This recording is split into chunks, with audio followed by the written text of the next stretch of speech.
यह द्वारा मोशे की लाठी का नहाश में बदलना क्या अर्थ रखता है? क्यों एक नहाश? कई कारण हैं और निश्चित रूप से और भी बहुत से हैं जिन्हें मैं उल्लेख करने जा रहा हूँ। जब मोशे याहवेह से एक संकेत मांगता है तो वह यह समझाता है कि लोग अविश्वासी थे, लेकिन चूंकि लोग अब्राहम के पुत्र थे, यह अब्राहम और लोगों के लिए एक अपमान की तरह था, क्योंकि अगर वे विश्वास करने वाले थे, एक विश्वास करने वाले के पुत्र, तो वे मुक्ति में विश्वास करते। मोशे का यह प्रश्न पूछना यह समझाता है कि वे विश्वास नहीं करेंगे, जो कि इसके विपरीत है। तो जब लाठी नहाश में बदल जाती है, मोशे भाग जाता है, क्योंकि वह समझता है कि जब वह कहता है मुझे एक संकेत दो या मैं उन्हें कौन सा संकेत दिखाऊंगा ताकि वे मुझ पर विश्वास करें, और याहवेह उससे पूछता है कि तुम्हारी लाठी कहाँ है, क्या इसका मतलब ये है कि तुम्हारी सजा कहाँ है, क्योंकि लाठी दंड का संकेत देती है। तो जब वह इसे फेंकता है और यह नहाश में बदल जाती है, मोशे भाग जाता है। उसने सोचा कि वह फिर से दंडित हो गया है, इस अर्थ में कि नहाश उसे हमला करने वाला है, समझना ही काफी था। फिर उसने कहा पूंछ से पकड़ो, तो उसने नहाश को पूंछ से पकड़ा और यह एक लाठी में बदल गई। फिर उसे संकेत दिया कि वह अपनी हाथ को अपने सीन में डाले और फिर उसे बाहर निकाले, और वह कोड़ी हो जाती है। फिर वह फिर से डालता है और फिर से निकालता है, और अब वह इसे नया जैसा पाता है। तो ये दो संकेत हैं और फिर एक तीसरा, लेकिन वह तीसरा संकेत अंत के साथ संबंधित है। ये दो पहले संकेत पहले और दूसरे आगमन का प्रतिनिधित्व करते हैं। आप मुझे पहले के लिए इशारा कर रहे हैं, इसलिए मैं आपको बताता हूँ कि यह पहले के साथ कैसे जुड़ता है। उदाहरण के लिए याद रखें कि मशीयाज ने कहा था कि मनुष्य का पुत्र लटकाया जाएगा, उठाया जाएगा, और इस मामले में अपने संदर्भ में उसे रेगिस्तान में उठाई गई नहाश की तरह उठाया जाएगा। तब वह अपने बलिदान को लकड़ी पर उस नहाश के साथ तुलना करता है जिसे एक डंडे पर उठाया गया था।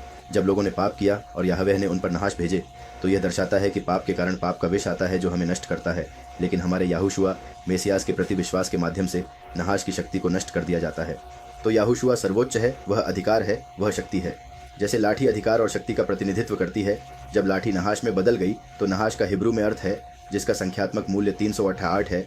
शब्द मशियाज का भी संख्यात्मक मूल्य 368 है, मेसियास अभिषिक्त। तो जब लाठी जो मेसियास याहुशुआ का प्रतिनिधित्व करती है अवतार लेने से पहले धरती पर उतरती है और एक नहाश में बदल जाती है, तो यह उस समय का प्रतिनिधित्व करती है जब याहुशुआ धरती पर आएगा और पाप के समान मांस में प्रवेश करेगा, जैसा कि लिखा है कि उसने मसीयाज के रूप में किया, जिसका संख्यात्मक मूल्य नहाश के समान है। इसलिए जब उसे लटकाया गया तो वह नहाश को पकड़ रहा था और उसे नष्ट कर रहा था, क्योंकि 368 शून्य है। उसने नहाश और नहाश की शक्ति को उसके विष के माध्यम से नष्ट कर दिया, जो पाप है, हमारे पापों के लिए हमारे लिए मरकर मांस में प्रवेश करते हुए, जो वह स्थान है जहाँ नहाश है, क्योंकि मांस में बुराई की प्रवृत्ति होती है। याहुशुआ बुराई की प्रवृत्ति के समान आया क्योंकि वह अपनी मांस में नहीं थी, इसलिए वह एक कुंवारी से आया ताकि पूरी तोरा को पूरा कर सके और हमें उस मांस को दे सके जिसमें बुराई की प्रवृत्ति न हो, जो जीवन के लिए शाश्वत है, जो मेसियास के आगमन का प्रतिनिधित्व करता है, जो जीवन के ज्ञान में बुद्धि लाएगा। जैसे नहाश ने ईवा से भलाई और बुराई के ज्ञान के बारे में कहा, याहुशुआ आए और हमें बताया कि पिता कौन है और हमें जीवन दिया जैसे कि शाश्वत जीवन का वृक्ष।